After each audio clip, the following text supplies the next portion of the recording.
Bago natin simulan ng kwento, please like and share the video at huwag na ding kalimutang mag-subscribe.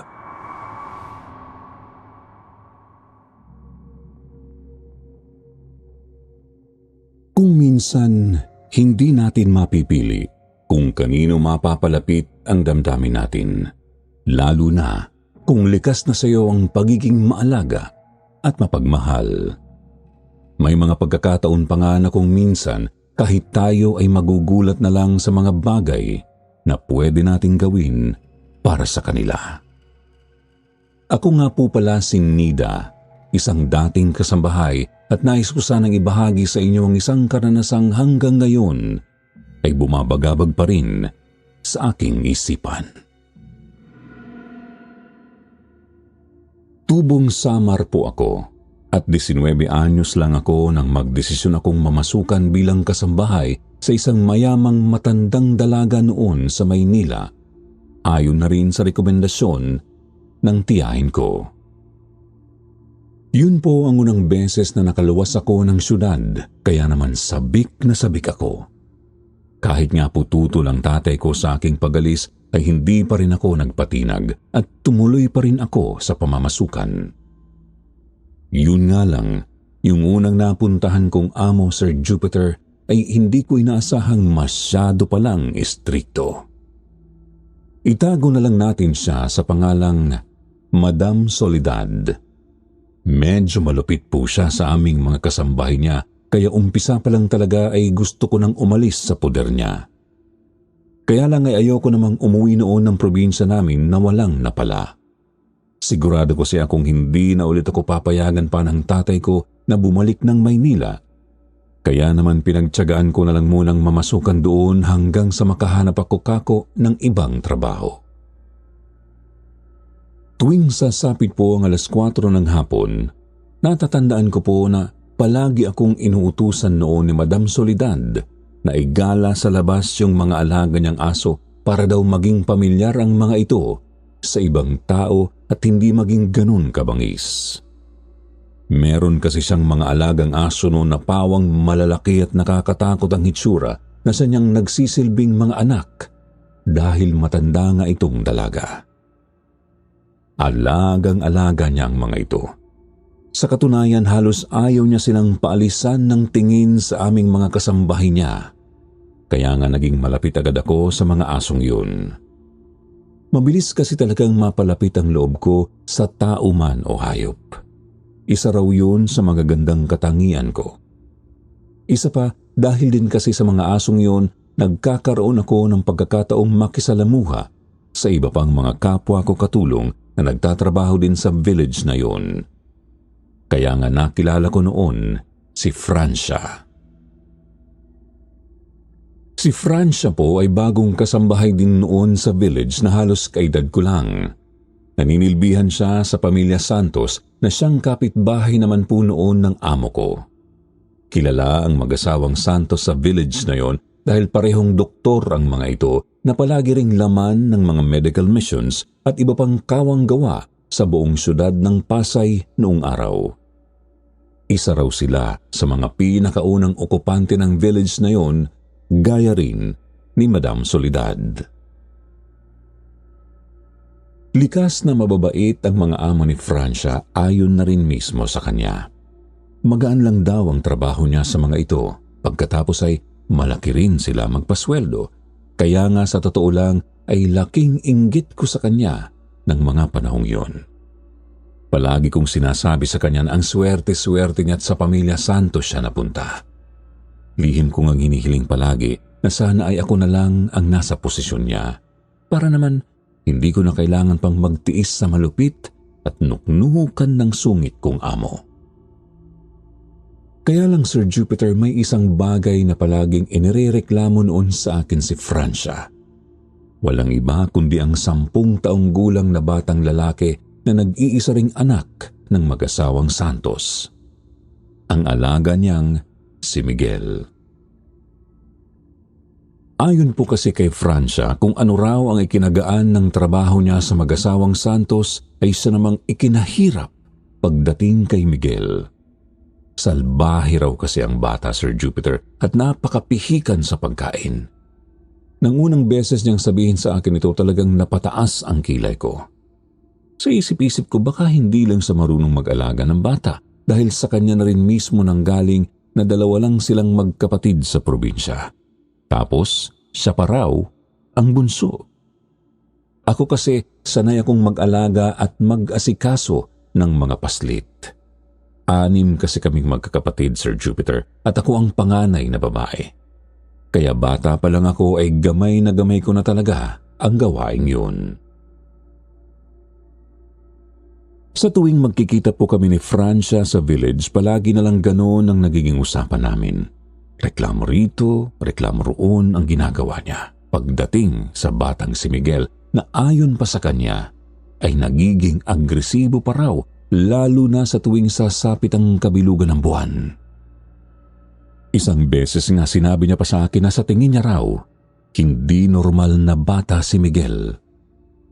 Sa palagay niya raw may sira ito sa ulo. Pero parang wala raw namang pakialam ang kanyang mga amo, gayong pareho silang doktor. Ang totoo, nakaramdam ako ng inis sa kanya noon.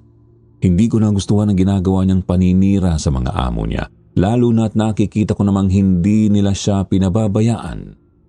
Bukod pa ron, ilang beses kong ring nakita at nakadaupang palad ang batang si Miguel at masasabi kong mabait naman ito, taliwas sa mga sinasabi niya. Masasarap ang kinakain ni Francia.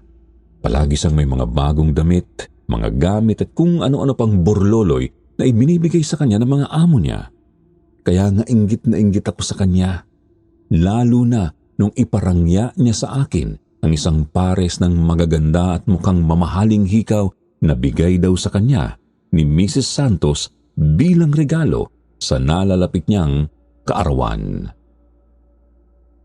Maganda ang buhay niya sa pamilya Santos pero wala silang kaalam-alam na sinisiraan pala sila nito. Ang tingin ko nga nun kay Francia ay napakawalang utang na loob niya. Hindi kako siya deserving sa kabutihan ng mag-asawa, kaya nga umabot sa puntong iniiwasan ko na siya. Yun pa naman ang pinaka-ayoko sa lahat, ang mga taong walang utang na loob at traidor sa kabila ng mabuting pakikitungo sa kanila. Mga ilang linggo ko ring hindi kinausap noon si Francia, Sir Jupiter, dahil baka kako kung ano pa ang masabi ko sa kanya kung hindi niya patitigilan ang kanyang katabilan.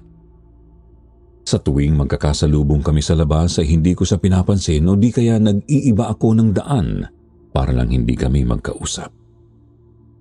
Siguro nakaramdam na rin si Francia nung mga huli dahil hindi niya na rin ako sinubukan pang kausapin o lapitan man lang. Ang natatandaan ko na lang nung huling pagkikita namin, nahuli ko siyang tinititigan ako na parabang may gusto siyang sabihin sa akin. Malungkot ang mukha niya noon, Sir Jupiter, at hindi rin nakaligtas sa pansin ko na parang may iniinda siya. Iika-ika kasi siyang maglakad noon at parang naiiyak pa. Pero hindi ko yun pinagtuunan ng atensyon at muli nagpanggap akong walang nakikita. Makalipas po ang mga 3 araw, si Mrs. Santos na ang naabutan kong nagtatapon ng basura nila sa labas ng bahay. Kaya nagtaka ako. Lakas loob akong nagtanong noon sa doktora kung nasaan ka ako si Francia at bakit ito na ang nagtatapon ng basura nila. Isang matamis na ngiti naman ang isinagot sa akin ni Mrs. Santos bago niya sinabing wala na raw si Francia sa kanila. Bigla na lang daw itong umalis ng walang paalam at umuwi ng probinsya. Tangay yung ibang mahalagang bagay na pagmamay-ari nilang mag-asawa. Tulad na lang ng ilang piraso ng alahas. Nagulat ako sa sinabi sa akin ni Mrs. Santos noon. Literal na pinanlakihan ako ng mga mata. Alam ko naman kasi kakong matabil ang bibig ni Francia pero hindi ko akalaing magagawa niyang magnakaw. Ang lakas naman kasi kako ng loob niya gayong pareho kaming bago pa lang noon sa Maynila. Natawa lang ulit si Mrs. Santos sabay sabing wala na rin naman daw siyang magagawa. Wala na rin daw silang balak na ihabla pa si Francia dahil baka matindi rin talaga ang pangangailangan nito. Ang pinoproblema lang daw talaga ni Mrs. Santos ay kung saan siya kukuha ng bagong kasambahay na mag-aalaga sa anak niya, lalo na at pareho silang walang oras ng asawa niya na maghanap pa ng ipapalit sa umalis na kasambahay. Mahirap pa naman daw ngayong maghanap ng mapagkakatiwalaan. Para po akong nabuhayan ng loob nun, Sir Jupiter. Daig ko pa ang nanalo sa loto dahil sa sobrang tuwa ko nang sabihin sa akin yun ni Mrs. Santos. Dahil doon ay walang pagdadalawang isip akong nagboluntaryong lumipat na lang ng paninilbihan sa kanila. Tutal kako, matagal ko na rin gustong umalis sa puder ng amo ko. Wala rin naman akong pinirmahang kontrata rito, kaya pwede akong umalis sa kanya kahit na anong oras. Nang araw ding yun, Sir Jupiter, nagpaalam na ako sa malupit kong amo. Medyo nabigla siya sa naging desisyon ko, pero sa huli nginisian niya lang ako at sinabihang lumayas na raw ako kung gusto ko. Basta ba wag na wag daw akong babalik kaagad sa kanya kapag may nangyaring bulilyaso sa akin sa paglipat ko sa mga Santos. Iiling-iling pa siya habang tila iniinsulto ako. Halatang hindi ko raw alam ang pinapasok ko. Sir Jupiter, medyo kinabahan ako sa mga ipinahihiwatig sa akin noon ni Madam Soledad. Para kasi siyang may ibig sabihin sa mga sinasabi niya.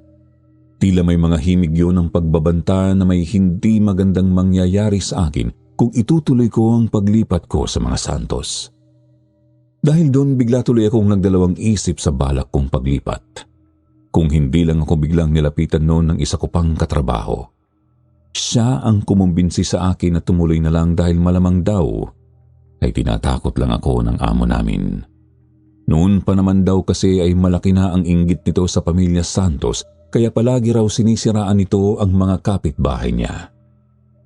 Alam na alam daw sa buong village na ilang beses nang iniskandalo ng amo namin ang pamilya Santos para pagbintangan ng kung ano-ano.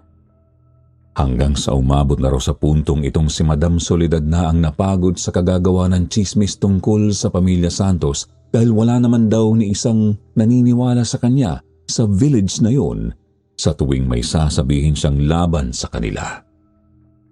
Natsismis pa nga raw na itong si Madam Soledad baliw. Palibhas ay masama ang ugali. Wala tuloy siyang naging kakampi. Lumakas ang loob kong tumuloy sa paglipat. Tuwang-tuwa naman si Mrs. Santos nang dumating ako sa harapan ng bahay nila na dala-dala na ang mga gamit ko. Inaabangan niya pala ako kanina pa dahil kinakabahan siyang baka pigilan ako ni Madam Soledad. Sabik na sabik siya noon dahil siya pa nga ang bumuhat ng ilan kong mga gamit papasok sa kanilang bahay habang nakangiting tinatawag ang pangalan ng mister niya. Maging ito, masaya rin na hindi na nila kailangan pang maghanap ng ibang kasambahay. Ipinakilala ako ng formal ni Mrs. Santos sa batang si Miguel bilang bago niyang yaya. Natuwa naman ako dahil isang matamis na ngiti ang ipinataw sa akin ng bata bago niya ako biglang niyakap na parabang natutuwa siyang ako na ang mag-aalaga sa kanya mula ng araw na yon. Ang sabi ni Mrs. Santos, hindi raw ganun si Miguel kay Francia. Umpisa pa lang daw ay mainit na ang dugo ng anak nila sa dating kasambahay at ganun din naman si Francia kay Miguel. Siguro ay hindi lang daw talaga nila gusto ang isa't isa. Mabait si Miguel, Sir Jupiter. Tahimik, masunurin at hindi naman ito ganun kalikot o kapasaway gaya ng ibang bata. Di tulad ng palaging inirereklamo ni Francia sa akin noon. Sa totoo lang, napakalambing nga nitong bata. Sa ilang linggong pag-aalaga ko sa kanya noon, napagtanto kong napakalambing pala niya. Mas malambing pa nga siya sa mga kapatid ko sa probinsya Palagi siyang nakayakap sa akin at nakikipaglaro. Tila naghahanap lang naman ito ng atensyon at pagmamahal na hindi niya makuha sa mga magulang niyang pareho naman kasing abala sa kani-kanya nilang trabaho. Dahil doon, mabilis akong napalapit kay Miguel. Minahal ko ang bata na parang sarili kong anak sa ganunlan kaiksing panahon. Halos hindi na nga kami mapaghiwalay dahil kahit hanggang sa pagtulog gusto niya ay katabi niya ako at wala namang kaso yun sa kanyang mga magulang.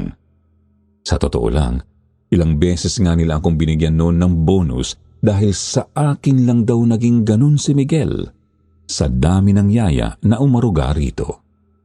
Pilyo raw kasi talaga si Miguel sa iba. Kung may mairereklamo man ako noon sa bata, Sir Jupiter, yun ay ang pagiging pihikan nga niya sa pagkain. Totoo naman ang sinabi ni Francia pagdating sa bagay na ito. Mahirap kasi talagang pakainin si Miguel dahil wala siyang ibang gustong kainin kundi karne.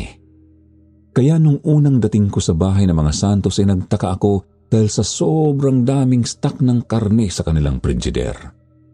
Daig pa nilang tindahan ng frozen goods.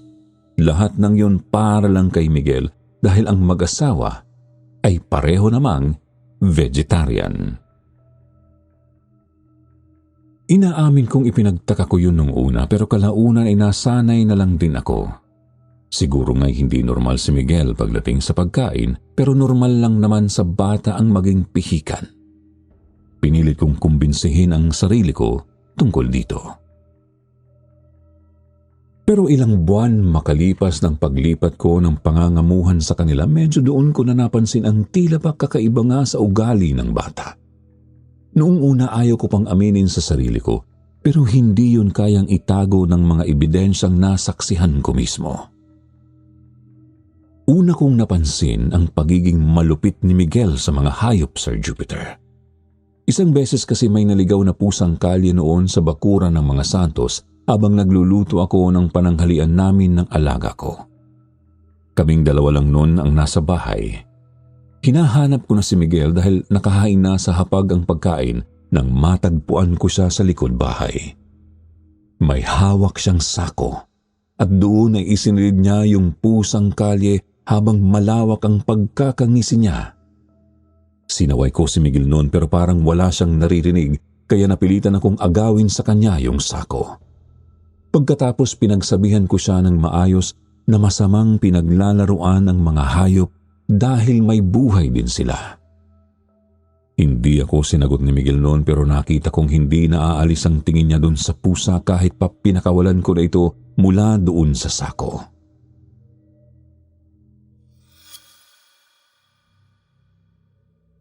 Nang gabing yun, isinumbong ko sa mga magulang niya ang ginawa ni Miguel at ang sabi nila sa akin ay kakausapin daw nila ang bata.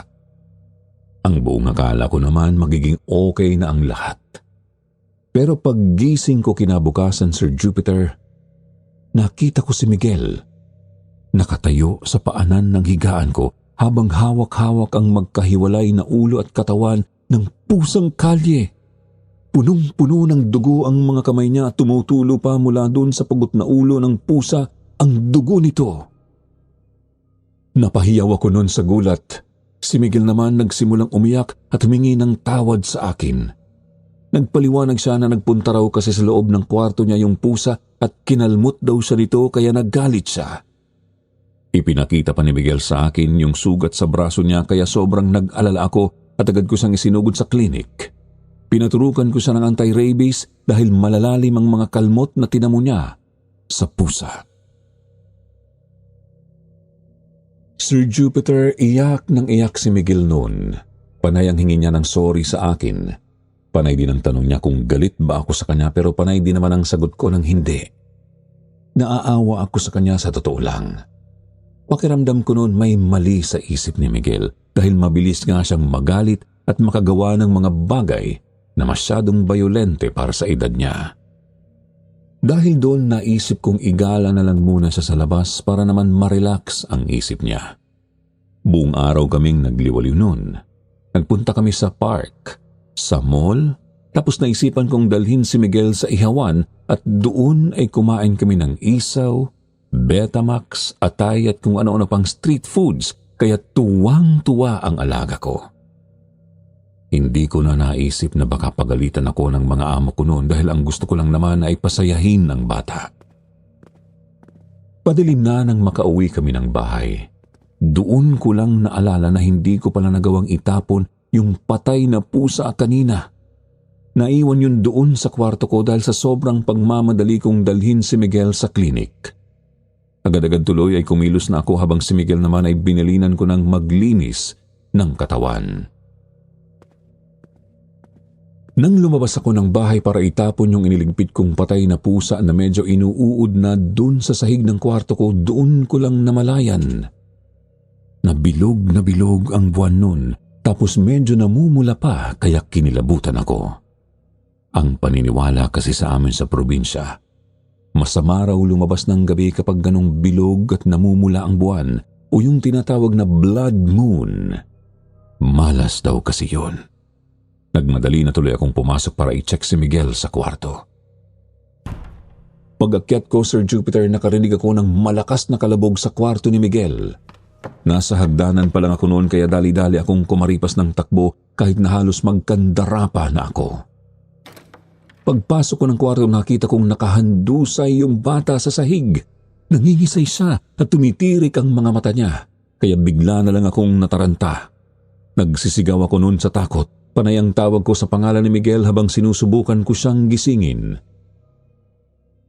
Buti na lang saktong uwi rin noon ng mga amo ko. Dali-dali nilang tiningnan kung ano ang nangyayari sa anak nila. Tinanong din nila ako kung ano raw ba ang nangyari kaya nagsimula akong magkwento tungkol sa nangyari mula pa kaninang umaga. Umamin ako sa kanila na nawala sa isip kong kontakin sila nung makalabas na kami ni Miguel sa klinik. Akala ko talaga noon tatanggalin nila ako sa trabaho. Pero imbis ay sinabihan nila akong magpahinga na lang muna at sila na raw ang bahala kay Miguel. Huwag na raw akong mag-alala dahil magiging okay din daw ang alaga ko. Dinala nila ang bata sa ospital at iniwan na lang muna ako sa bahay. Wala akong ibang ginawa noon, Sir Jupiter, kundi ang magdasal habang hinihintay ang mga amo ko. Hindi ko na namalayang nakatulog na pala ako sa sobrang pagod. Nagising na lang ako nang may kumatok sa pintuan ng kwarto ko. Nang pagbuksan ko ito, tumambad sa akin ang kalmadong mukha ni Mrs. Santos na nagtatanong kung naghapunan na raw ba ako. Bumili raw sila ng makakain. Saluhan ko raw sila sa baba. Halos lumundag ang puso ko, Sir Jupiter, nang pagdating ko sa dining area. Nakita kong nandoon si Miguel at naghahapunan. Binati niya pa ako ng nakangiti habang bibong-bibong sumusubo ng kinakain niyang steak. Talagang naluha ako nun sa tuwa at patakbo kong sinugod ng yakap si Miguel bago ko siya pinaghahalikan. Tinanong ko pa ang mga amo ko kung ano ba ang nangyari sa bata pero sabi nila allergic lang daw si Miguel dun sa gamot na itinurok sa kanya kanina na anti-rabies. Pero okay na raw ito ngayon kaya nakahinga ako sa wakas ng maluwag. Pero Sir Jupiter, hindi ko inaasahan na yun palang pala ang umpisa ng lahat.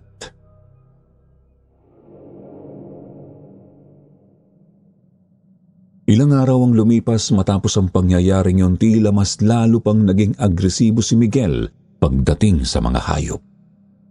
Nakikita ko siya noon na naninirador ng mga ibong dumadapo sa bakuran nila kung saan may 3 puno ng mangga.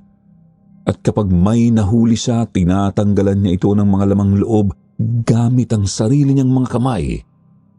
Minsan naman ay nakita ko siyang may hinahabol na asong gala habang may hawak-hawak na gunting at tuwang-tuwa si Miguel kapag ginagawa niya yun. Kahit ilang beses ko na siyang pinagsabihang masama ang ginagawa niya, iiyak lang siya sa akin. Magsusori. Pero gagawin niya ulit yun kinabukasan. Ilang beses ko na rin siyang isinumbong sa mga amo ko pero palagi lang nilang sinasabi sa akin na pagsasabihan nila ang anak. Pero hindi naman nila ginagawa. Isang araw, Sir Jupiter, mga bandang hapon na yun, nang bigla na lang akong nakalanghap ng napakabahong amoy. Umaalingasaw ang amoy ng nabubulok na hayop na hindi ko malaman kung saan nanggagaling, gayong nahalughog ko na ang buong bahay. Umakyat ako noon sa 2nd floor para sana utusan na si Miguel na maglinis ng katawan pero pagbukas ko pa lang ng pintuan talagang napatakip na ako ng ilong dahil umalingasaw na agad ang napakabahong amoy. Dahil doon ay dali-dali akong humakbang papasok pero nagulat ako nang makita kong nakasampa ang alaga ko sa bukas na kisame ng kwarto niya. Nanlaki ang mata ko, Sir Jupiter, kasabay ng pagtataka ko kung paano niya nagagawang kumapit sa madulas na pader gamit lang ang kanyang mga paa habang nakadungaw siya sa butas na kisame. Agad kong pinababa si Miguel doon at tinanong ko siya kung ano ang ginagawa niya pero sinamaan niya lang ako ng tingin. Hindi siya agad bumaba. Bagkus ay bumalik siya sa pagkakadungaw dun sa kisame at parang may kinuha siya mula doon hanggang sa... Ganun na lang po ang gulat ko nang bigla na lang ihagis ni Miguel sa harapan ko ang isang nabubulok na katawan ng tuta. Gulat na gulat ako, Sir Jupiter, dahil kitang-kita kong halos paubos na rin ang kalahati ng katawan ng hayop dahil yung kalahati ito ay buto na lang. Para ba itong nilapang ng isang mabangis na hayop base na rin sa hitsura ng balat at laman itong animo hiniklat gamit ang matatalas na ngipin. Nakalawit din ang ilang pang mga bahagi ng laman loob nito na nananatili pa ring intact doon sa pinakakatawan ng tuta. Nakalawit ang dila nito at tirik ang mga mata. Senyales na ito'y binawian ng buhay na nahihirapan. Bumaba si Miguel mula sa butas doon sa kisame kaya napatras ako hanggang sa maramdaman kong napasandal na ako sa pader na katabi mismo ng pintuan ng kanyang kwarto. Hindi agad ako nakakilos pagkatapos noon dahil sa halo-halong emosyong lumukob noon sa dibdib ko, mga kasityo. Pagkabigla, pagtataka at sobrang kilabot ang naramdaman ko noon habang nagpapapalit-palit ang tingin ko dun sa tuta at kay Miguel. Maya-maya hindi ko alam kung saan ako nakakuha ng lakas ng loob pero gamit ang nanginginig na boses, nagawa kong tanungin ang alaga ko kung saan galing ang tutang yun. Bakit ka ako gano'n ang itsura noon? Sino ang pumaslang dito? Pero imbes na sumagot, Sir Jupiter, unti-unting gumuhit mula sa bibig ng mahal kong alaga ang isang ngisi na naghatid sa akin ng matinding takot. Dahil sa pagmising yun ni Miguel ay tumambad sa paningin ko ang mga ngipin niyang namumula na sa dugo na may mga nakasingit pang laman at balahibo sa ilang mga pagitan. Doon na nang hina ang tuhod ko, Sir Jupiter, at talagang napaluhod na ako sa sahig. Hinding-hindi ko makakalimutan ang naging panginginig noon ng mga kalamnan ko habang nakatitig ako sa mukha ng mahal kong alaga na ngayon ay inilalabas na ang kanyang dila na animoy siya isang asong nauulol. Muli niyang pinulot ang kanina ay inihagis niyang tuta, Sir Jupiter. Pagkatapos sa harapan ko, ay nginasab niya yun na parabang yun na ang pinakamasarap na pagkain na tikman niya sa kanyang buhay. Doon na ako napahagulhol ng iyak. Walang humpay sa pagtulo ang luha ko kasabay ng aking pagnawa habang hindi ko inaalis ang tingin ko kay Miguel. Mula sa likuran niya ay nakita kong nakabukas ang bintana at nakasilip ang bilog na buwan kung saan bigla ring dumungaw si Miguel at biglang umalulong na animo lobo. Pagkatapos ng Sir Jupiter bigla siyang bumagsak at nawalan ng malay. Doon lang ako parang natauhan. Napatayo ako bigla at dali-dali kong nilapitan ang alaga kong si Miguel na ngayon ay nakahandusay na sa sahig. Maamo na ulit ang kanyang mukha, hindi tulad kanina. Naanimo siya sinapian ng masamang elemento pero nandoon pa rin ang mga bahid ng dugo sa kanyang bibig pati na rin sa kanyang magkabilang pisngi. Sir Jupiter, hindi ko maintindihan ang nararamdaman ko ng mga sandaling yon. Sa kabila ng kilabot na bumabalot nun sa buo kong pagkatao, hindi ko pa rin naiwasang makaramdam ng awa sa alaga kong si Miguel, lalo na habang nakatitig ako sa kanyang inosenteng mukha. Tila ba nagkaroon ng sariling buhay noon ang mga kamay ko at agad kong kinarga mula sa pagkakasalampak sa sahig ang bata. Pagkatapos ay inihiga ko siya sa kanyang kama. Pagkatapos noon, dali-dali akong kumuha sa banyo ng palangganang may lamang tubig at bimpong panlinis sa kanya. Paglabas ko ng banyo ay siya namang pasok ni Mrs. Santos. Halatang nagulat siya nang makitang walang malay ang anak at sa ilang saglit ay gumuhit ang pag-aalala sa kanyang mukha. Pero mabilis na nagbago ang kanyang ekspresyon nang mapansin ang hitsura ni Miguel na nanatili pa ring maamos sa dugo ng kinain niyang tuta. Ibinaling ni Mrs. Santos ang tingin niya sa akin habang ako naman ay nagpatuloy na sa balak kong gawin. Sinimulan ko munang linisin si Miguel bago ako nagsalita nang hindi sa tinatapunan ng tingin. Sinabi ko sa kanya na mukhang hindi na doktor ang kailangan ng bata. Albularyo na ang kailangan niya dahil palagay ko kako, kinukulam ang aking alaga. Alanganing tumawa si Mrs. Santos. Halatang pilit ang pagtawa niyang yun pagkatapos ay tinanong niya ako kung ano raw ba ang sinasabi ko. Hindi raw sila naniniwala sa mga albu-albularyo o kung ano-ano pang mga ganong klaseng bagay. Pero nang mag-angat ako ng tingin, bigla naman siyang nag-iwas na halatang hindi kayang salubungin ang mga titig ko. Medyo nakaramdam ako ng pagkapikon. Dahil doon hindi ko tuloy napigilang makapagsalita kay Mrs. Santos. Kung hindi ka ako siya naniniwala sa mga ganon, bakit ayaw nilang dalhin si Miguel sa ospital para ipatingin sa mga kapwa nila doktor na eksperto sa kanyang kalagayan? Paano niya kako ipaliliwanag sa akin ang ginawa nitong pagkain ng buhay na tuta ng kapitbahay namin? Doon na nawalan ng sasabihin si Mrs. Santos. Hindi na siya sumagot pa at nakayuko na lang na naglakad palayo sa kwarto ng anak. Nangingilid ang luha sa mga mata. Sa nangyaring yun ay lalo akong naawa kay Miguel. Nang gabing yun, Sir Jupiter, nagtalo ang puso't isipan ko kung aalis ba ako sa poder ng mga Santos o hindi. Lumipas pa ang mga araw pero hindi na ako kinausap pa na mag-asawang Santos tungkol sa nangyari. Lalong dumalang ang pag-uwi nila sa kanilang bahay at halos sa ospital na silang parehong tumira. Kaya naman halos araw-araw ay hinahanap sila sa akin ni Miguel. Sa kabila po kasi ng lahat ng natuklasan ko, Sir Jupiter, ay nanatili pa ring malapit sa akin ang alaga ko. Sa katunayan, mas lalo pa nga siyang dumikit sa akin simula ng gabing matuklasan ko ang kanyang lihim. Mas naging malambing at halos ayaw nang humiwalay sa tabi ko ang bata. Ginawa ko naman ang lahat para iparamdam sa kanya na kahit may kakaiba sa kanya ay tanggap ko siya.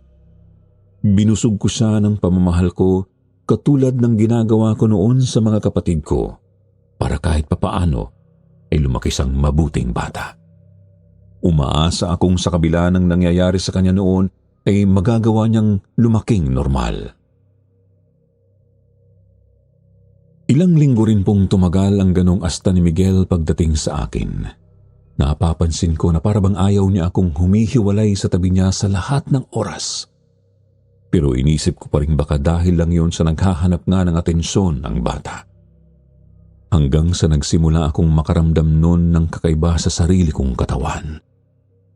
Nagsimula akong makaramdam ng pagkabalisa sa tuwing sasapit ang gabi. Kung minsan pa nga ay nagigising akong tagaktak ang pawis sa buo kong katawan na tila ba may kakaibang nangyayari sa akin. Sa tuwing magkakaroon din ako noon ng kahit katiting man lang na sugat, ay napakatagal nitong gumaling at lumalala iyon ng gusto. Doon ay nagsimula na akong kabahan. Pero pilit ko pa rin inaalis sa isip kong posibilidad na may kinalaman ang alaga ko sa mga nangyayari sa akin. Ayokong isiping magagawa sa akin yun ng batang halos itinuturing ko na ring sarili kong kadugo.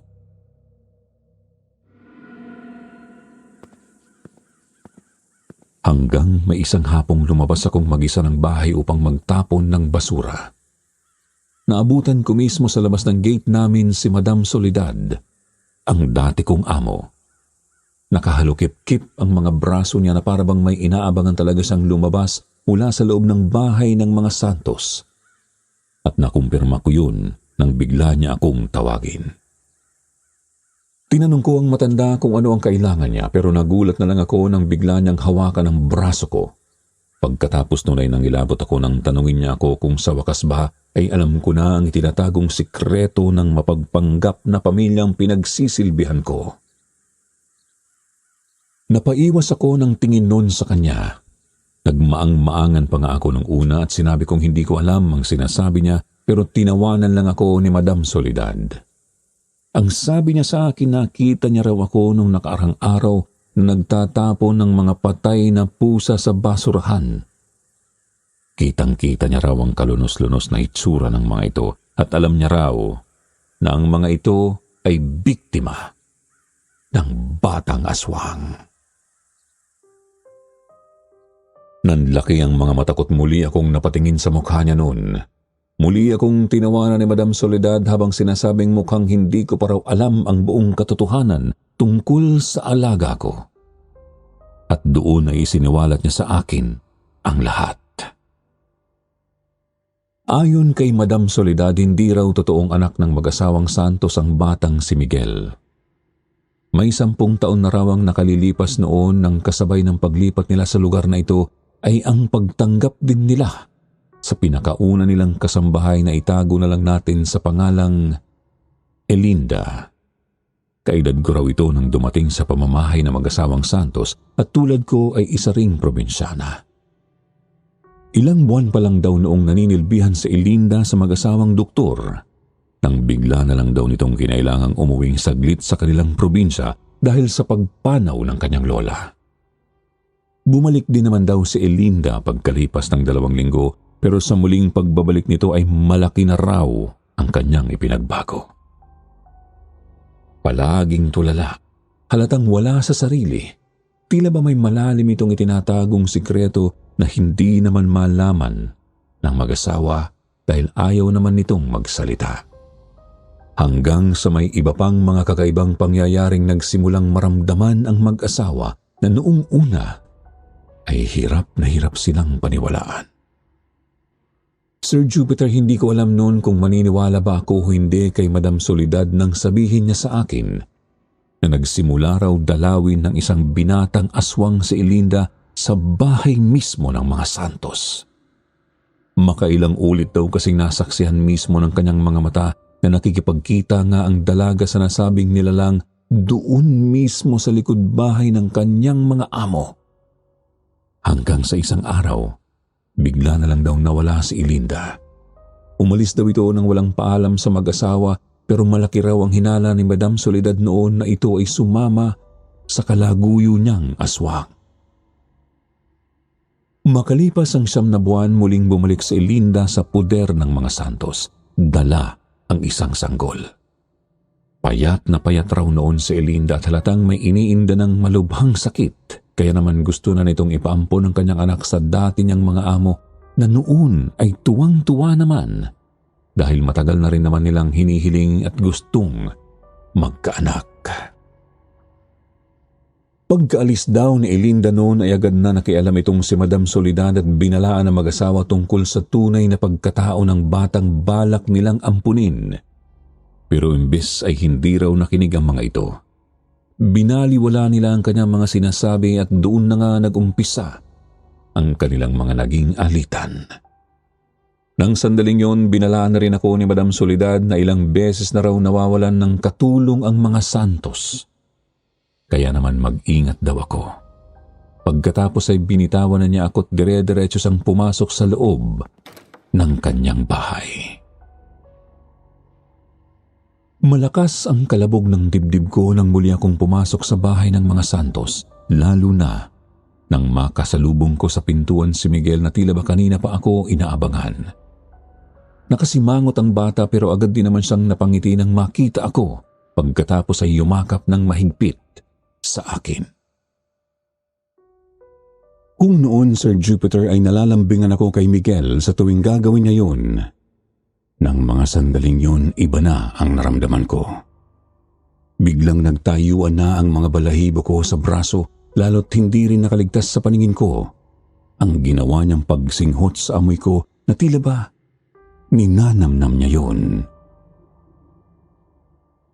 Doon na ako nagsimulang kabahan para sa sarili ko, Sir Jupiter. Bagamat ayaw kong isipin noon na magagawa sa akin ni Miguel ang sinasabi ni Madam Soledad, hindi pa rin ako pwedeng pakampante.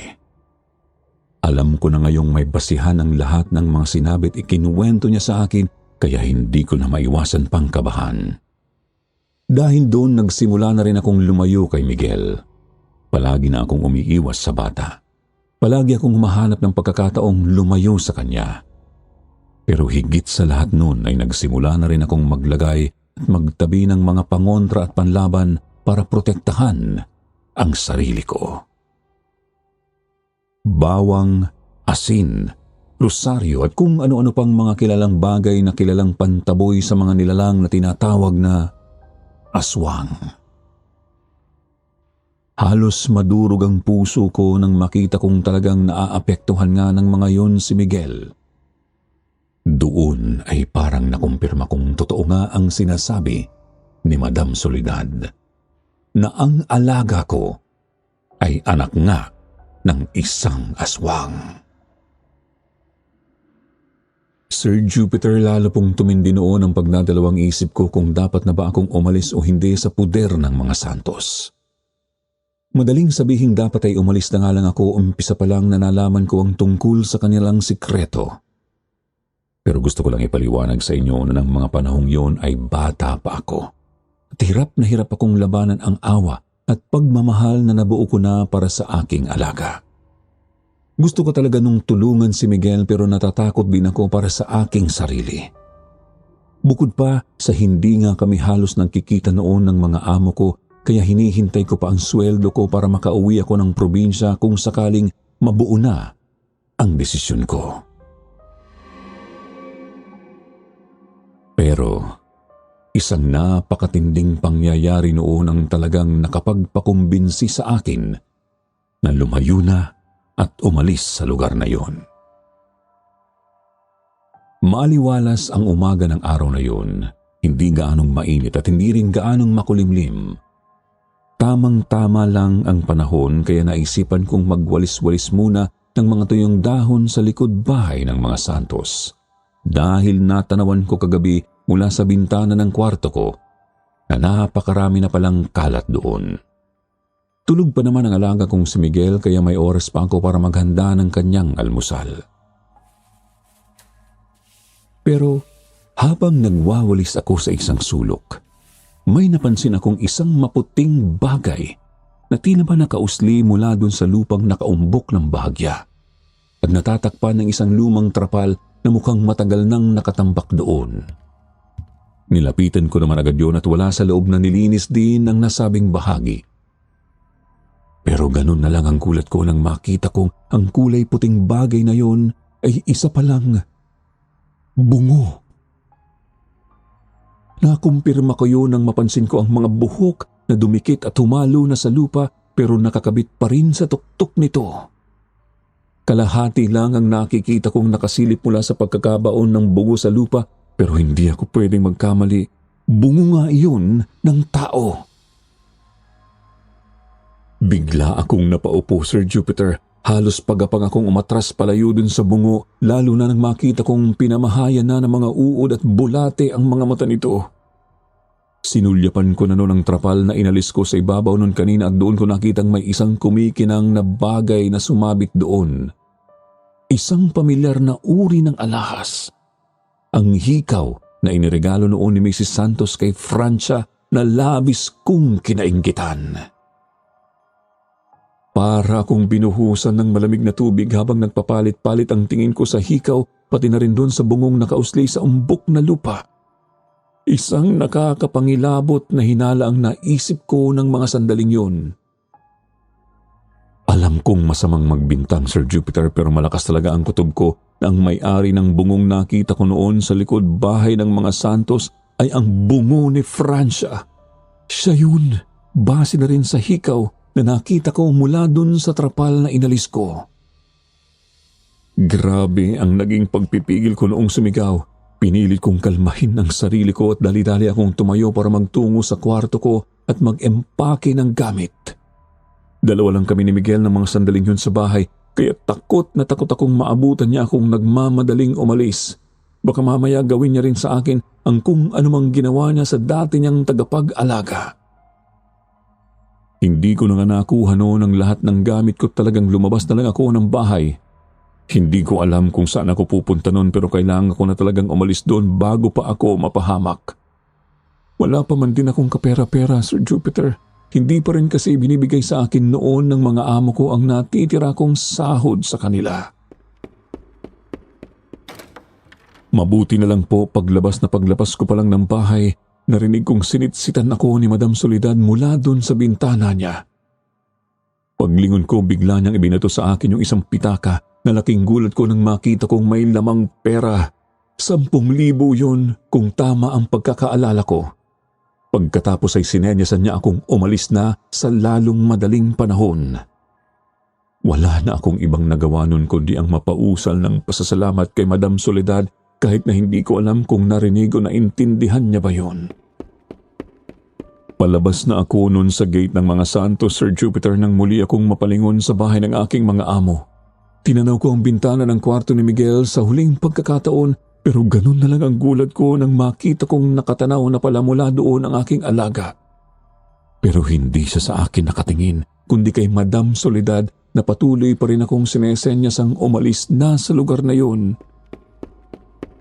Nanalo po ang takot sa isip ko, Sir Jupiter, kaya talagang nagtatakbo na ako noon palabas ng bahay. Sa kabutihang palad pa nga ay mabilis din akong nakasakay sa isang pampasaherong tricycle na noon ay napakiusapan kong ihatid ako hanggang sa terminal ng bus.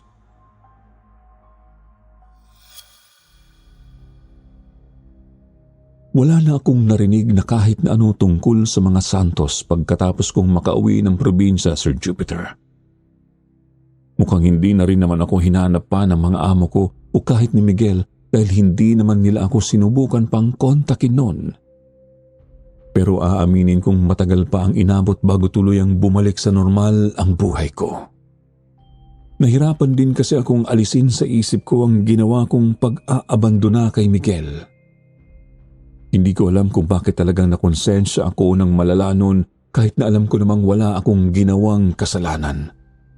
Bukod pa doon ay palagi kong napapanaginipan si Francia na humihingi sa akin ng saklolo at hustisya. Iniisip ko rin kung kumusta na kaya si Madam Soledad. Base kasi sa tingin sa kanya ni Miguel ng araw na umalis ako, parang siya ang gusto nitong pagbalingan ng galit. Ilang beses kong hiniling noon sa Diyos na sana ay ayos lang ang dati kong amo na hindi ko akalaing siya pa palang tutulong sa akin na makaligtas ako sa nakaambang panganib sa buhay ko. Malaki ang naging tulong noon nang ibinigay niyang pera sa akin dahil ang natira doon ay ipinangsimula namin ng isang maliit na negosyo. Akala ko nga noon ay mababaliw na ako dahil sa mga dinanas ko sa Maynila. Pero mabuti na lang at nagawa kong paglabanan ng sarili kong takot sa tulong at suporta na rin po ng pamilya ko. Laking pasasalamat ko na lang talaga at nakauwi pa ako sa amin ng buhay at buong buo. Ilang buwan makalipas po ang naging pag-uwi ko sa probinsya, kumalat po noon sa probinsya namin na marami raw nawawalang mga kababaihan pati na rin mga bata sa Maynila. Ang sabi, may gumagala raw na isang grupo ng sindikato na nagbebenta ng mga laman loob ng mga bata at kababaihan sa mga may sakit na mayayaman. Kaya nga marami sa mga kalugar ko noon ang natakot na lumuwas at makipagsapalaran sa syudad. Pero ako, iba ang hinala ko noon, Sir Jupiter. Hindi ko alam kung dahil lang ba yon sa mga dinanas ko, pero malakas ang kutob ko na may kinalaman si Miguel at ang mga kalahi niyang aswang sa mga kababalaghang nangyayari ng mga panahong yun. Ganun pa man ay wala akong sapat na ebidensyang magpapatunay sa hinala kong ito. Kaya hindi na lang ako nagsalita pa. Itinikom ko ang bibig ko sa loob ng mahabang panahon. Hanggang sa mga araw na ito, tanging piling mga tao lang ang napagsabihan ko tungkol sa kwentong ito. Mahirap nang magsalita.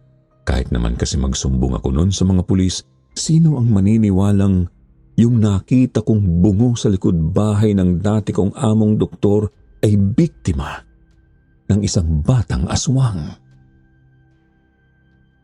Simula nang mangyari yun, hindi na ulit ako sumubok pang umalis man lang sa probinsya namin para magpunta ng Maynila. Natatakot akong baka maglaro ang tadhana at muli kaming pagtagpuin ng dati kong alaga. Ganun pa man, hindi naman nawala si Miguel sa mga dasal ko simula noong dalaga pa ako. Palagi kong hinihiling sa Diyos na sana patawarin niya ang isang inosenteng katulad ni Miguel. Para sa akin ay hindi niya pa rin kasalanang ipinanganak siyang kakaiba. Hindi niya kasalanang galing siya sa lahi ng mga aswang katulad ng kanyang ama. Sana po ay nagustuhan niyo ang kwentong ibinahagi ko sa inyo ngayon. Muli ako po si Yaya Nida at dito ko na po tinatapos ang aking kwento. Maraming salamat po at magandang araw sa ating lahat.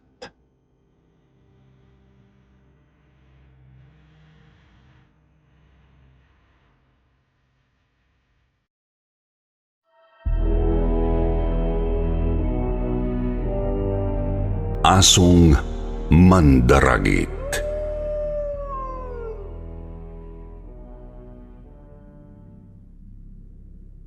Maligayang pagbabalik dito sa Sitio Pangil. Ang channel na siyang maghahatid sa inyo ng mga kwentong tungkol sa isa sa pinakapaborito niyong paksa sa mga kwento ng takutan. Ang mga aswang. Kaya naman sa episode na ito, hindi lang isa, kundi 3 istorya ang inyong matutunghayan na hatid ng ating mga masusugid na letter senders para ngayong araw.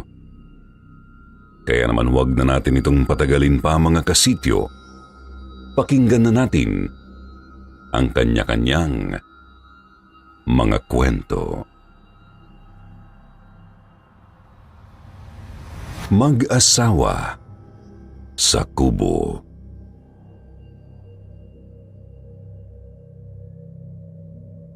Hello Sir Jupiter at sa lahat ng bumubuo sa channel na ito ng Sitio Pangil.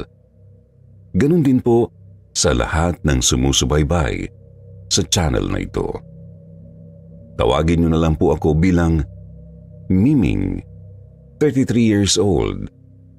Mula po sa isang probinsya sa bandang Western Visayas. Ang kwento pong ito ay mula mismo sa naging karanasan ng aking lolo noong nabubuhay pa siya. Actually, naikwento lang ito ng tatay ko sa akin noong bata pa ako. At naikwento ko na rin po ito sa mga pamangkin ko. Kaya naman, ngayon po ay sa inyo ko naman ito gustong ibahagi. Base po sa tatay ko, bagong mag-asawa pa lamang sina lolo at lola nung mga panahong yun. Noon daw po ay sumama ang lolo ko sa mga kaibigan niya sa ibang bayan upang magtrabaho at gumapas ng tubo na pangunahing hanap buhay po nila nung araw. Pagkarating pa lang daw po nila doon, agad daw po silang nagtrabaho. Hanggang sa sumapit ang 4:00 ng hapon at ang ibang mga kasamahan niya ay nauna nang pumunta doon sa kubong magsisilbi nilang pahingahan tuwing matatapos silang magtrabaho. Kaunti na lang po silang natira doon sa tubuhan. Pero makalipas ang kalahating oras, natapos na rin sa ginagawa niya ang lolo ko. Kaya nagpasya na rin siyang sumunod sa ibang mga kasamahan niya, papunta nga po doon sa kanilang pahingahan. Kaya lang napakamot daw po ng ulo si lolo kasi hindi niya alam kung saan banda yung kubo nila. Kaya nagpaturo pa raw siya ng direksyon sa mga kasamahan niyang natitira dun sa may tubuhan. Medyo malayo kasi dun sa pinaggagawaan nila yung kubo at hindi rin naman niya yun matanaw kasi ang tataas ng talahib at tubong humaharang sa dinadaanan niya. Sa paglalakad daw po ng lolo ko ay may nakita nga siyang isang kubo. Doon daw po ay may naririnig siyang mga taong nagkwekwentuhan at nagtatawanan. Kaya inakala niyang yun na ang kubong pahingahan nila. Pumasok daw po siya doon sa nakabukas din namang bakod. Pagkatapos ay sumigaw siya ng "Tagbalay!" Nang ibig sabihin po sa Tagalog ay "Tao po." Bumukas naman daw po ang pintuan dun sa may kubong yun. At nalaman niya na isang mag-asawang matanda daw po pala ang nakatira doon at hindi pala yun ang kubo nila. Tinanong po ng lolo ko kung saan banda yung pahingahan para sa mga trabahante ng tubuhan. At itinuro naman ng lalaking matanda sa kanya ang daan.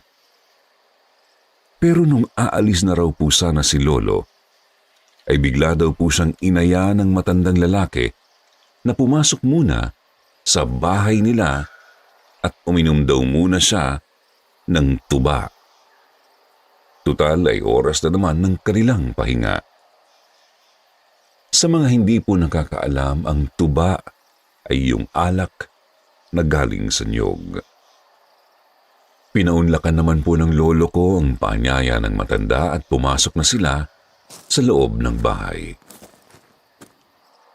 Pinuno daw ng matanda ang mataas na baso na yari sa kawayan. Tapos ibinigay sa kanya. Nang makalipas ang ilang minuto, nagpaalam po muna saglit si lolo dun sa matanda. Naiihi siya sa labas.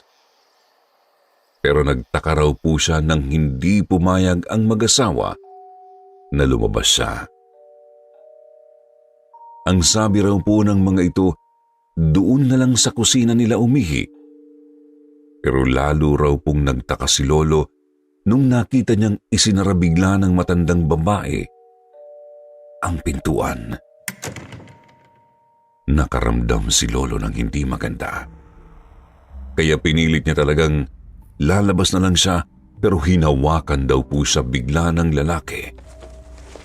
Nagulat daw po siya kasi sa kabila ng edad ng matanda, parang ang lakas-lakas pa raw po nito. Nagpupumiglas si lolo at naitulak niya ang matandang lalaki sa kanya ito sinipa. Ganon din po ang ginawa niya sa matandang babae nang hinaharangan nito ang pintuan para pigilan siya.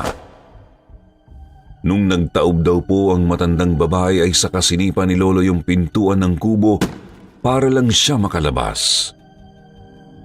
Nagtatakbo daw siya papunta doon sa pahingahan nila ng mga kasamahan niya. Mabuti na lang, hindi siya nalasing sa tubang ininom niya kanina. Nang makarating siya sa kubo, ay tinanong siya ng mga kasama niya kung saan siya galing dahil kanina pa pala siya hinihintay ng mga ito. Madilim na raw po kasi at uuwi na sila. Doon po siya umamin at nagkwento sa mga kasamahan niya. Nag-alala daw po agad ang mga ito sa kanya dahil balita nga daw po doon sa lugar na yun na aswang ang mag-asawang matanda. Sobra daw po ang naging takot ng lolo ko noon dahil sa nangyari sa kanya.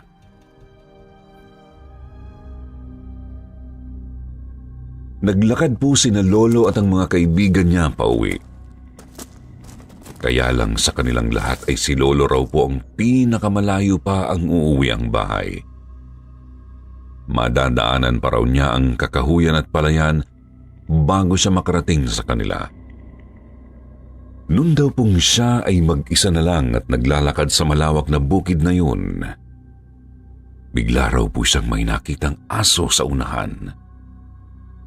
Akala daw niya yun ang alaga niyang si Bantay kasi sobrang kamukha raw po yun ng aso niya kaya tinawag niya raw po ito.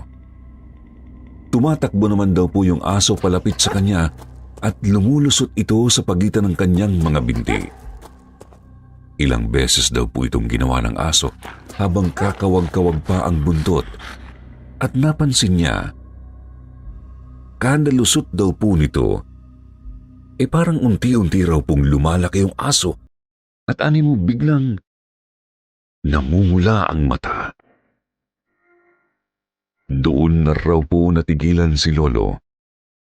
Bigla siyang napamura at napabulalas na bakit nga raw namumula ang mata ni Bantay. Pagkasabi raw po noon ng lolo ko, nagulat na lang siya kasi nasa himpapawid na sila. Hindi niya raw po alam kung paano yun nangyari. Basta naramdaman niya na lang daw po na inililipad na siya nito. Dinig na dinig niya rin daw po ang huni nung nilalang na dumagit sa kanya. Hindi niya raw po makakalimutan ang tunog na yon, mga tunog na nililikha raw po ng wakwak, na siyang pinagkunan din ng pangalan ng uri ng aswang na ito. Yung paaraw po ng lolo ko nasa itaas at nakasabit sa balikat ng wakwak. Ang ulo niya naman ay nasa ilalim. Naisip ni lolo na baka sinundan siya ng aswang doon sa pinuntahan nila kanina. Habang nasa ere sila, naramdaman ni lolo na parang nahihirapan daw yung aswang sa paglipad. Parang nabibigatan daw ito sa kanya. Naalala niya na meron pala siyang barya sa maliit na bulsa ng pantalon niya na pinaniniwalaan daw pong isang paraan para kontrahin ang mga aswang na mandaragit noong araw. Mabibigatan daw po talaga sila kapag binagit nila ang isang taong may barya sa bulsa. Kaya raw po pala medyo mababa lang ang lipad nila. Nagsisigaw daw po si Lolo nang hihingi siya ng tulong at sinasabi niyang dinagit daw siya ng aswang. Panay ang sigaw ni Lolo dahil alam niyang hindi siya kayang ilipad ng mataas ng wakwak. Hanggang sa nakita ng lolo ko na may ilang mga lumabas nga pong kamag-anak nila na meron daw pong mga dalang sulo at gasera. Natanaw din po ng lolo ko na malapit na silang dumaan dun sa mga puno at doon niya naisipan na pagdaan nila dun ay hahawak siya sa mga sangang maaabot niya para makaligtas. Pero parang alam daw po ng wakwak ang naiisip niyang gawin. Kaya pilit din itong umiwas at lumipad ng mas mataas para hindi niya maabot ang mga sanga. Pero dahil marami na rin ang nakarinig sa mga sigaw niya kanina, dahil kilala naman po nila ang boses ng lolo ko, nagpaputok daw ng baril yung iba sa mga kapitbahay niya at mga kamag-anak. Nagsisigaw pa rin daw po noon si lolo, kaya maya-maya, dahil na rin daw po siguro natakot ang wakwak na sundan siya ng mga kamag-anak ni lolo, bigla raw po siyang kinausap nito. Ang sabi raw po ng aswang, huwag daw maingay si lolo. Ihahatid na lang daw siya nito sa bahay nila.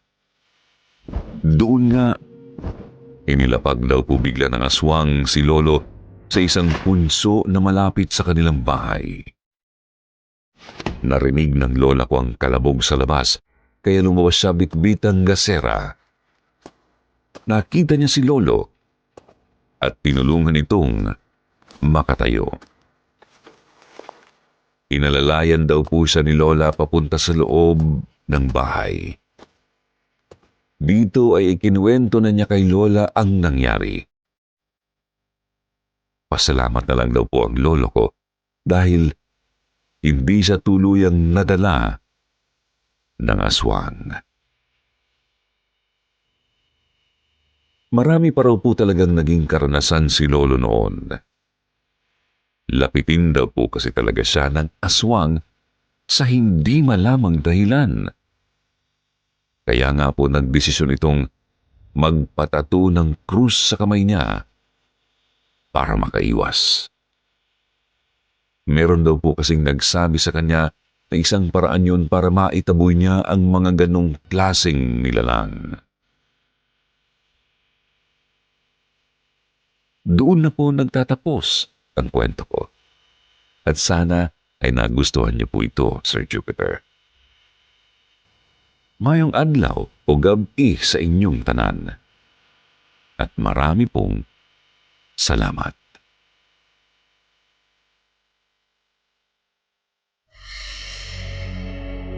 Ginabi sa daan.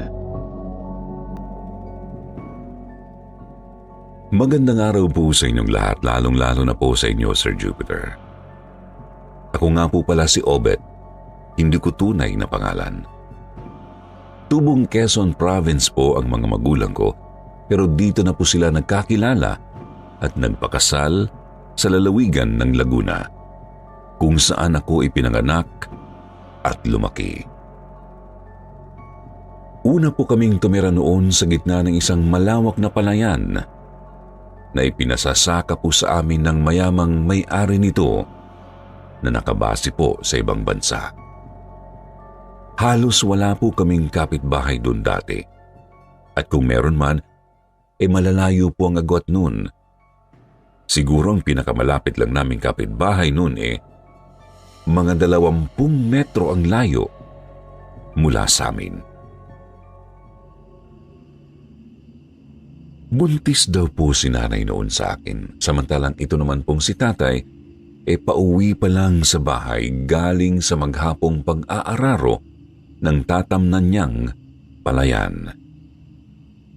Nag-aagaw na raw po noon ang dilim at liwanag sa paligid, kaya nagmamadali na siyang umuwi dahil wala pong kasama si nanay sa bahay.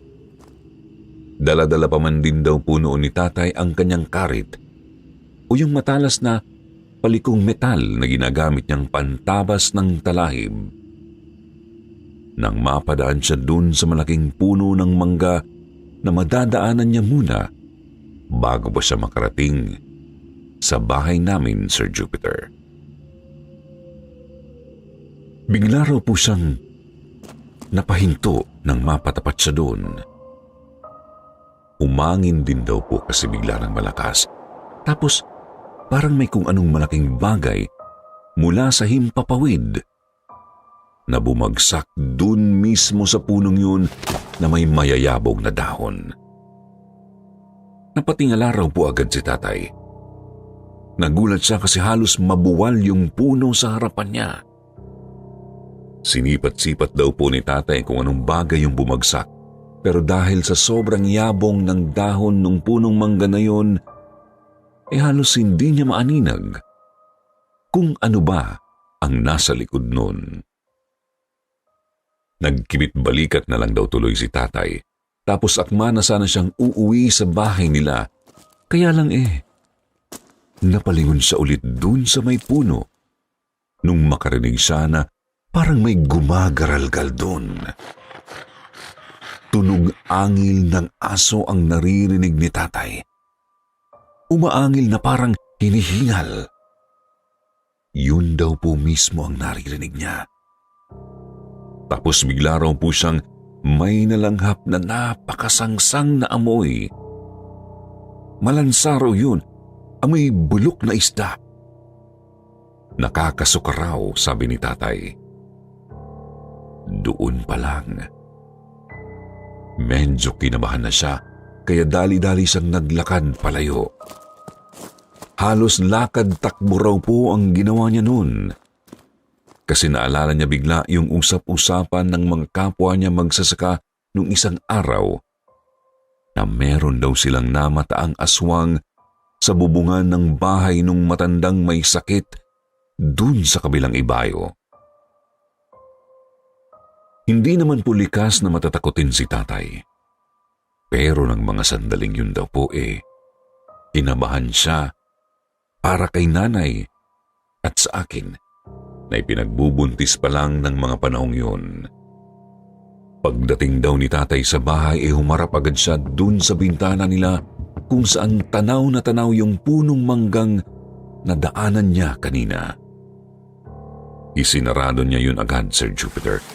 Tapos inutusan niya si nanay na kumuha ng asin na isinaboy naman po niya sa bawat entrance ng maliit nilang kubo.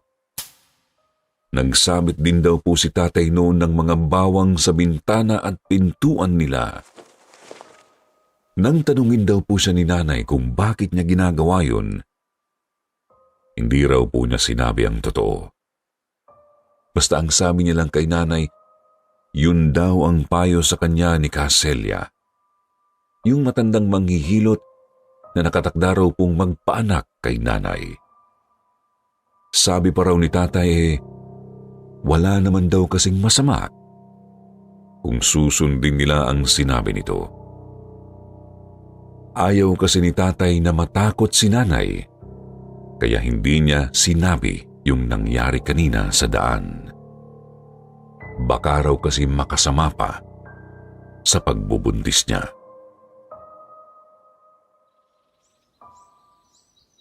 Kinabukasan, Sir Jupiter, maaga pa lang daw po lumabas na si tatay ng bahay. Dala-dala niya yung mug niyang gawa sa kawayan na may lamang mainit na kapeng barako. Habang naglalakad siya at sinisipat niya yung bahaging aararuhin niya ngayong araw na hindi niya natapos kahapon.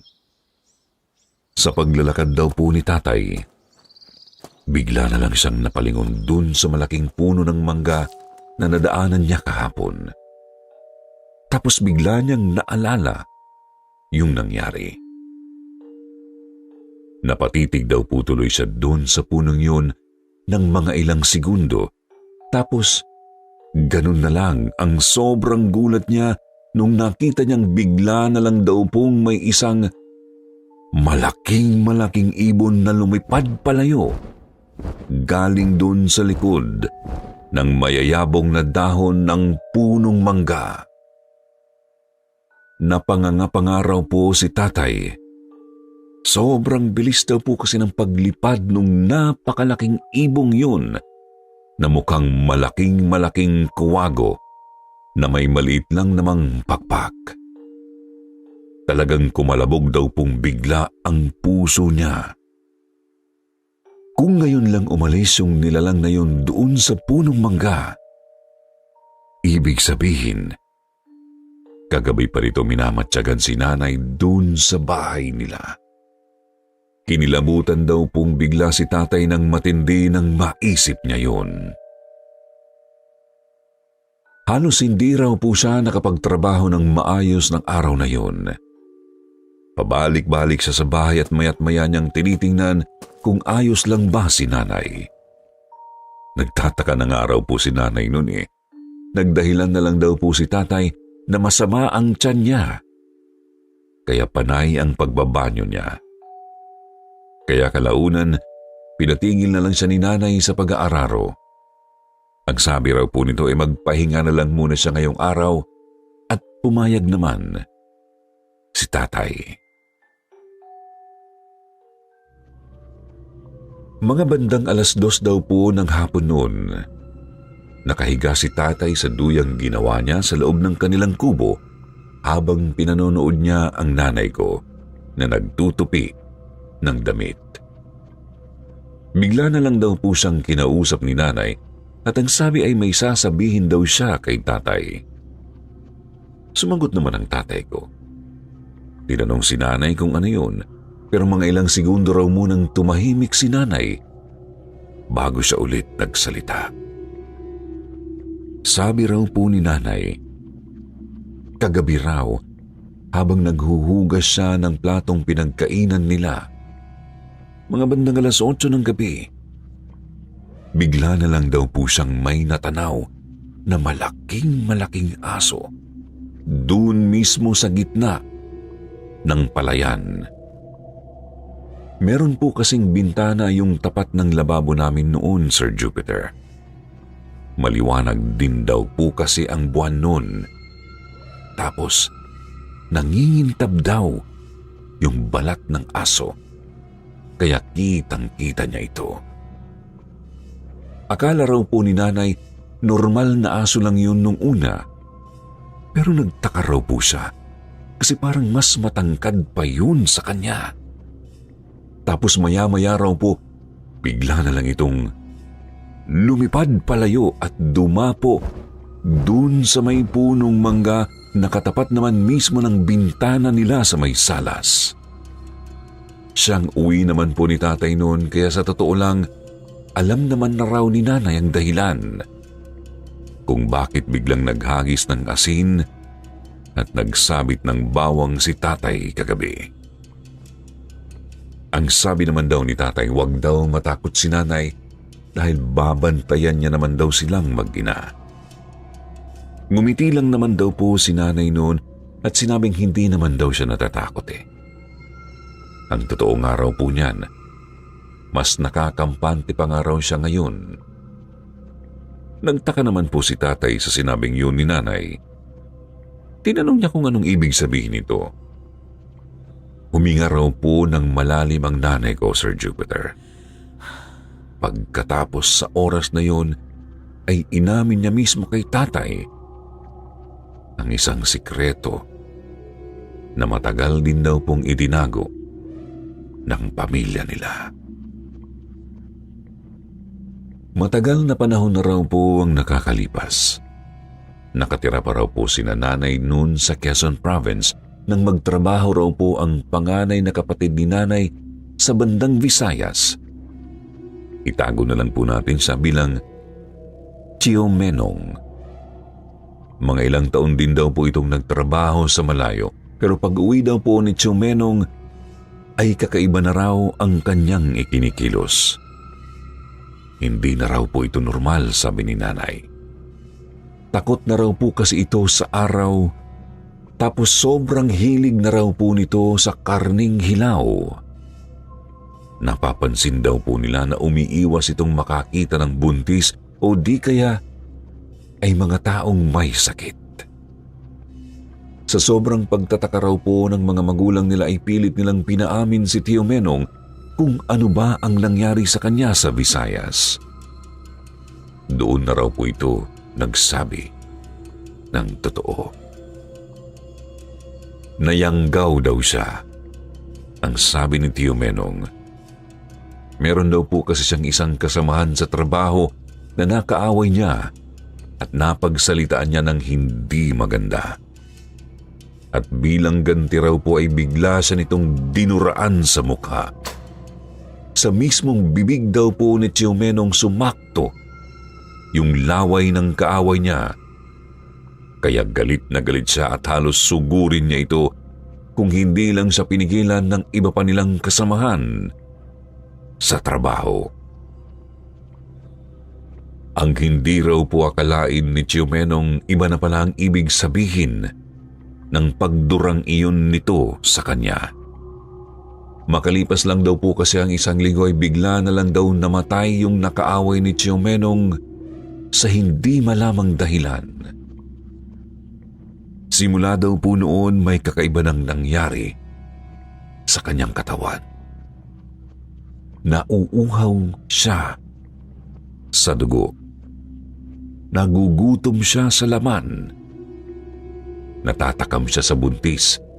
May sakit, pati na rin daw po sa mga babaeng birhen, Sir Jupiter. At doon niya na lamang nayanggaw nga siya. Umalis daw po sa puder ng mga magulang nila si Tio Menong dahil sa takot na baka masaktan niya ang pamilya niya ngayong isa na talaga siyang ganap na aswang. At simula noon ay hindi na raw po ito nagpakita sa kanila. Hanggang sa ipinagbuntis na nga po ako ni nanay. Alam niya raw po na si Tio Menong ang aswang na nakita niyang nakamasid sa kanya. Dahil unang-una ay nangako raw po ito na kahit nasa ganung kalagayan na siya, ay proprotektahan at babantayan pa rin niya ang mga kapatid niya. Lalong-lalo na ang bunso nilang si nanay. Sobrang nagulat daw po si tatay nang malaman niya yun. Pero kahit papaano nakampante na rin naman siya, Sir Jupiter. Hanggang isang araw, naglalakad daw po si tatay noon pauwi sa bahay namin. Bandang 10:00 na raw po yun ng gabi. At galing siya sa pagdi-deliver ng gulay sa kabilang bayan. Ginabi na siya kasi medyo napainom siya dahil na rin sa pag-aaya ng barkada at hindi siya nakatanggi. May kasama naman daw po si nanay noon sa bahay kaya kampante siyang hindi ito maaano. Kaya lang, habang naglalakad daw po si tatay, bigla na lang siyang may nakasalubong na isang malaking asong naglalakad papunta doon sa may punong mangga. Kinabahan daw si tatay kasi nakita niyang tama nga ang sinabi ni nanay noon na mas matangkad pa nga sa tao ang asong yun. Inipon na lang daw po niya ang lahat ng lakas ng loob niya at nagpatuloy lang siya sa paglalakad habang nagdadasal na hindi sa bigla na lang lapain ng aswang na kaharap niya ng mga sandaling yun. Siguro dahil na rin daw po sa tama ng alak, kaya nung magkatapat sila ng malaking aso, Sir Jupiter, ay nagawa itong batiin ni tatay ng isang magandang gabi po. Sa gulat daw po ni tatay ay bigla siyang sinagot nung malaking aso. Magandang gabi rin, sabi raw po nito. Tapos, sinermonan pa raw si tatay kung bakit iniiwanan niya ang asawa niya at pinababantayan niya sa iba. Sinabihan pa raw siya nito na mali raw ang ginagawa niyang pagsasaboy ng asin dahil dapat daw ay ginagawa niya yun bago pa man sumapit ang 5:00 ng hapon. Dahil kung lalampas sa oras na yun, ay mawawalan daw po ng silbi ang proteksyong hatid ng asin sa buntis. Pinayuhan din daw po ng aswang si tatay na bilinan niya si nanay na magbelo ng puti tuwing lalabas para maging invisible ito sa mga mata ng ordinaryong aswang. Sumagot na lang daw po si tatay noon ng opo. Tapos kumaripas na siya ng takbo pauwi sa bahay nila. Tawa raw po ng tawa si nanay nang ikwento ni tatay ang nangyari.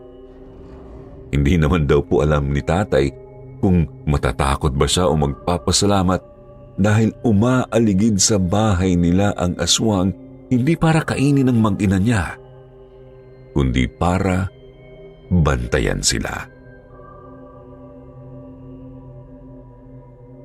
Naging maayos naman daw po ang pagbubuntis ni nanay hanggang sa naipanganak niya ako ng malusog at walang kahit na anong iniindang sakit.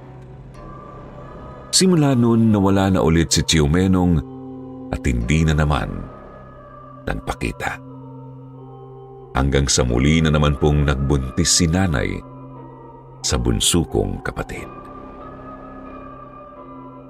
Sa totoo lang po, nung ikwento sa akin ni nanay ang tungkol dito, hindi po agad ako naniwala, Sir Jupiter. Sabi ko kasi sa kanya parang imposible naman tong mangyari sa tunay na buhay. At kakoy, baka gawa-gawa lang niya. Hindi naman po ako pinilit ni nanay na maniwala. Nginisian niya nga lang ako noon eh. Hanggang sa dumating ang panahong nagbuntis ang kapatid ko. At yun po ang isusunod kong ikikwento sa inyo, Sir Jupiter. Sa ngayon po ay dito ko na muna tatapusin ang aking istorya. Hanggang sa susunod po, maraming salamat sa inyong pakikinig. Magkalabang aswang. Magandang araw po ulit sa inyo. Ako po ulit ito, si Obet. Yung dati pong nagpadala sa inyo ng kwento tungkol sa karanasan ng tatay ko nang sa wakas ay makilala niya na po ang kapatid ni nanay na si Tio Menong na isa pong aswang. Ngayon naman po ikikwento ko sa inyo kung paano nga ba nangyaring nakumbinsi nila ako na totoo nga at hindi po gawa-gawa lang ang kwentong ito sa amin ni nanay nung mga bata pa kami ng kapatid kong si Mina. Binata na po ako nang mangyari ito. Siguro mga nasa 25 anyos na ako noon at hindi na po kami nakatira doon sa palayan na dati naming tinitirhan sa una kong kwento. Nakabili po kasi si tatay ng maliit na lupa sa kabilang barangay na malapit na po sa noon ay bagong gawa pa lamang na highway. Hindi pa gaanong maayos ang subdivision namin noon dahil marami pang mga parteng talahiban. Pati na rin po mga loteng wala pang nagmamay-ari nung araw. Marami pa rin po noong mga manggahan at sagingan sa loob at wala pang streetlights na magbibigay sa amin ng ilaw kapag dadaan kami sa kalsada. Sobrang tahimik pa po ng subdivision naming ito noon at halos wala pang katao-tao. Malayong malayo sa hitsura nito ngayon, Sir Jupiter, na kabi-kabila na ang apartment buildings, lalo pa at malapit din ito sa mga pabrika dito sa lugar namin. Nagtatrabaho na ako noon sa isang pabrika habang si Mina naman pinag-aaral ko pa po noon ng college. Mga bandang 6:00 ng gabi po nang umuwi ako galing sa trabaho. Magfe-February na yata ng mga panahong yun at ilang buwan na lang igagraduate na ang kapatid ko sa kurso niyang education. Pagod na pagod ako ng araw na yun dahil sobrang daming ginawa sa pabrika. Inaantok na ako habang naglalakad nun pauwi sa amin kaya hindi ko pinansin yung 2 babaeng nakasalubong kong nagtatakbuhan habang sumisigaw na may nakita raw silang aswang. Akala ko kasi nagtatakutan lang sila kasi nga madilim yung daanan namin sa subdivision. Tapos napapalibutan pa ng mga sagingan at manggahan kaya maraming puno. Basta tuloy-tuloy lang ako sa pagpasok noon sa gate namin. Kaya lang po nung nasa tapat na ako ng pintuan ng bahay namin, Sir Jupiter, bigla na lang akong nakarinig ng parang pagaralgal na angil ng aso. Lumingon ako bigla noon sa likuran ko at tiningnan kung may sumunod bang asong kalye sa akin. Pero nagtaka ako nung wala naman akong makita. Hindi masyadong malakas yung angil na naririnig ko. Pero alam kong nasa malapit lang yun. Hanap pa ako ng hanap kung saan yun nanggagaling, pero talagang wala akong makita. Tapos maya-maya bigla ko na lang naalala yung 2 babae kanina na nakasalubong ko. Naalala kong sinabi nga pala nila na nakakita nga raw sila ng aswang, kaya bigla akong kinabahan. Hindi ko alam kung anong naisipan ko noon, Sir Jupiter, pero humakbang ulit ako pabalik doon sa may gate namin. Tapos tinanaw ko yung bumungan namin. At ganun na lang po ang gulat ko nang hindi inaasahan ay nakakita ako ng isang napakalaking aso na nakadapa doon at umaangil. Habang nakalabas pa yung pangil niya na tila meron na siyang handang lapain. Kulang na lang ho, maihi ako sa takot noon, Sir Jupiter. Bigla akong nataranta at sa sobrang pagkawala ko sa sarili dahil sa nakita ko, halos inisang hakbang ko na lang ang pagitan ng gate namin at ng bahay. Akala mo ako action star na bigla na lang binunggo yung pintuan, Sir Jupiter, para lang mabilis akong makapasok sa loob. Gulat na gulat noon si nanay at tatay kasi bigla akong bumulagta sa harap nila sakay ng nasira naming pinto. Nagalit pa si tatay sa akin nung una, Sir Jupiter. Ang sabi niya, napapano raw ba ako? Hindi naman na po ako nagtago ng sekreto sa kanila at sinabi ko na kung anong nakita ko. Napahinga naman si nanay ng malalim. Sabi niya, Huwag daw akong matakot. Siguradong alam na raw ng kuya niya ang tungkol sa balita. Nagtaka ako. Nagpapalit-palit pa ang tingin ko noon kina nanay, tatay, at nakayukong si Mina na namumugto ang mata at mukhang kagagaling lang sa pag-iyak.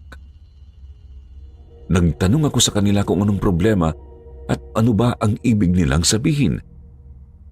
Pero halos ayaw nilang umamin sa akin hanggang sa hindi pa man nakakasagot si nanay sa tanong ko, Sir Jupiter, bigla na lang kaming nagulat nung makarinig kami ng malalakas na kalabog sa bubong namin. Parang may nag-aaway na pusa. Ang kaibahan nga lang aso ang nakita kong nandoon kanina. Nakiramdam kami kung ano ang nangyayari hanggang sa maya-maya po. Habang nakikinig kami sa mga garalgal at alulong na galing sa bubungan, ay bigla na lang akong nilapitan at niyakap ng umiiyak pa ring si Mina. Sabi niya sa akin, sorry daw. Hindi raw niya sinasadya ang nagawa niya. Pasensya na raw dahil buntis siya. Para po akong pinagsakluban ng langit at lupa ng mga sandaling yun. Hindi ko alam kung anong mararamdaman ko. Gusto ko sanang magalit noon, Sir Jupiter. Kaya lang po, hindi ako makapag-focus sa nararamdaman ko dahil naririnig ko talagang palakas na ng palakas yung mga kalabugan sa itaas. Napatanong pa nga po si tatay noon sa akin. Sabi niya, sino raw kaya ang kaaway ni Tio Menong? Abay, malay ko kako. Iisa lang naman ang nakita ko kanina dun sa bubong Pero habang nag-uusap kami ni tatay, lalo namang lumakas ang iyak ni Mina. Sabi niya, baka yun daw yung tindera ng pampalaglag dun sa may simbahan na pinagtanungan niya nung isang araw nang malaman niyang buntis siya. Sa sobrang lito niya raw po kasi sa nalaman niya, naisipan niyang gumawa ng maling desisyon para lang hindi namin malaman ang kasalanan niya. Naisipan niya raw na ipalaglag yung batang dinadala niya kaya naghanap siya ng nagbebenta ng pamparegla. Kaya lang po hindi natuloy ang pagbili niya noon dahil sa gulat niya. Kinumbinsi raw po siya ng tindera na siya na lang daw ang bahala sa batang dinadala ni Mina. Bigla raw pong umamin sa kanya yung tindera na isa siyang aswang. At sa totoo lang daw po, ay kanina pa siya takam na takam dun sa batang nasa sinapupunan ni Mina. Ang bango-bango raw po kasi nito. Ganun daw po kasi talaga ang amoy ng bata. Lalo na kapag bunga ito ng totoong pagmamahalan ng kanyang mga magulang. Kumbaga puro daw at walang halong lokohan ang relasyon ni Mina at ng ama ng bata. Kaya sobrang bango raw ng amoy nito. Nung hindi raw po pumayag si Mina na ipakain sa aswang ang baby niya, naggalit daw yung aswang sa kanya. Ang sabi raw po nito, hindi niya raw titigilan si Mina hanggat hindi niya nakukuha yung bata. Kukunin at kakainin niya raw ang pamangkin ko sa ayaw at sa gusto ni Mina. Mabuti na lang daw po, Sir Jupiter, dahil nung biglang sumakit ang tiyan ni Mina habang magkausap sila nung tindera, bigla na lang siyang inakbayan ng isang napakatangkad na lalaki na kamukhang-kamukha raw po ni nanay. Si Tio Menong pala. Pinagbantaan daw po ni Tio Menong yung tindera na kapag hindi nito nilubayan si Mina, sasamain ito sa kanya. Pero mukhang wala raw pong takot yung tindera, kaya nagawa pa rin itong sundan ang kapatid ko sa bahay namin. Sabi pa sa akin ni Mina, kanina pa raw niya nakikita ang aswang na yun dun sa may sagingan, nakatapat lang ng bahay namin. Hula ko nga siya rin yung aswang na sinasabing nakita raw nung dalawang babaeng nagtatakbuhan sa labas kanina na nakasalubong ko. Kaya pala nung nakita ko yung malaking aso sa bubungan namin na si Chumenong pala, ay ganun na lang ang angil niya habang nakatingin siya sa direksyong yun. Dinig na dinig namin, Sir Jupiter, na nagkakagatan at nagkakalmutan na yung dalawang aswang dun sa bubong namin. Akala mo talaga may mga nag-aaway lang na malalaking pusa sa bubong, pero malalamang mong aswang pala ang mga yun kasi bigla mo na lang maaamoy na umaalingasaw na sa paligid at sa buong bahay yung sobrang lansang amoy na akala mo ay may nabubulok na isda sa paligid namin. Maya-maya, Sir Jupiter, bigla nilang tumahimik ang paligid. Ilang saglit pa ang lumipas, nakarinig na lang kaming bigla ng malakas na mga pagaspas ng pakpak na unting lumalayo ang tunog hanggang sa tuluyan na itong nawala. Tapos bigla pong may nagsalita galing sa bubungan namin, Sir Jupiter. Isang malagong at malalim na boses lalaki na nagsasabing ayusin na raw namin ang pintuan namin para daw hindi magmukhang nag-aanyaya kami ng mga bisitang hindi naman namin iniimbitahan. Kahit gabing-gabi na noon, Sir Jupiter, talagang nagkumahog kami ni tatay na ayusin yung pintuan naming nasira. Mabuti na lang din talaga.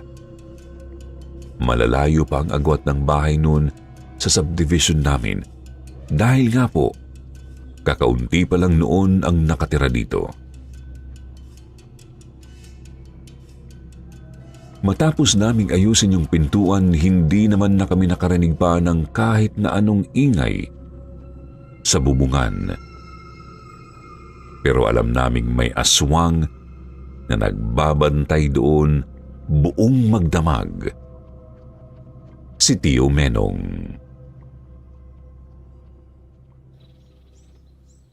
Kinabukasan po, tanghali na tuloy akong nagising. Doon na lang nag-sink in ng maayos sa utak ko noon ang tungkol sa nangyari kagabi. Para akong sira na bigla na lang napaiyak. Kaya hayun. At hingi na naman ng hingi ng tawad sa akin ang kapatid ko. Ganun pa man ay nangako na lang siya sa amin na tatapusin pa rin naman ang pag-aaral niya kahit na magkakaanak na siya. Sabi ko naman hindi ako papayag na ganoon lang. Kailangan naming makilala yung lalaki. Kaya nga nagkasundo kaming ipapakilala niya sa amin yun ngayong gabi. Maaga pa lang naghanda na kami para sa magiging bisita namin mamaya. Kaya lang po, siguro mga bandang 3:00 ng hapon habang nag-aayos kami ni nanay sa kusina, bigla na lang naming narinig na sumigaw si Mina ng napakalakas. Dali-dali akong lumabas sa may salas tapos nakita kong itinuturo ni Mina yung bintana namin. Sobrang gulat ko nung makita kong meron doong babaeng nakasilip. Meron siyang mga sugat sa mukha, pati sa braso. Pero sobrang lawak ng pagkakangisi nito na akala mo nakakita siya ng masarap na pagkain at gustong-gusto niya na yung kunin. Sabi ni Mina, yun daw yung tinderang aswang na nakausap niya sa labas ng simbahan. Yun din ang kaaway ni Tio Menong kagabi.